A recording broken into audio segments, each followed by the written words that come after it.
2025 yılın çeketmesinden devlette olduğu yakın 300 yangın, angalarında 29 kişi öldü. Gagavuzya'da kurtarıcılar yılın çeketmesinden 5 yangın sündürmesine çıktılar da orada kimse kısmede zararlanmadı. Yangınların daha sık sebeplerinden olurlar, sobaların kullanmasında dil doğru kuralların yapılması, haberlerde regional hatalı olaylarda bakanın baş uzmanı Nikolay Nikologlu.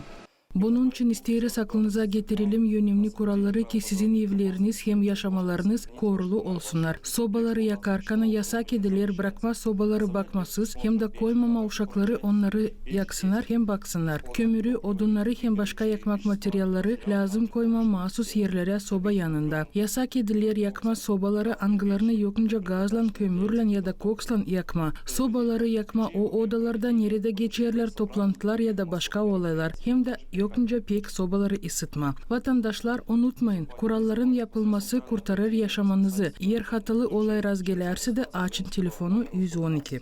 İnsanın aklına getirirler hani yangına karşı kuralların yapılmaması elektrik tertiplerin kullanmasında var nasıl tragediye getirsin. Bu tertiplerin yanlarında dil lazım yerleştirme predmetleri angılar ilin yanma çekedirler. Öylenice mobile çarşaflar hem başka rubalar.